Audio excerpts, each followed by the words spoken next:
You ask Tiger to solve. This deals with linear equations with one unknown. The final result is y equals 3/2. Let's solve it step by step. Group all constants on the right side of the equation. Subtract 7 from both sides. Simplify the arithmetic.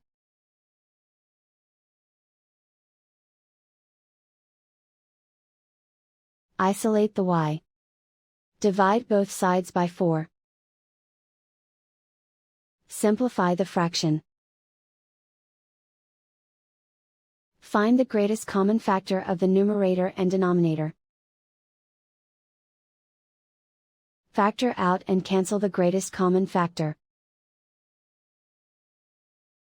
And so the final result is y equals 3/2.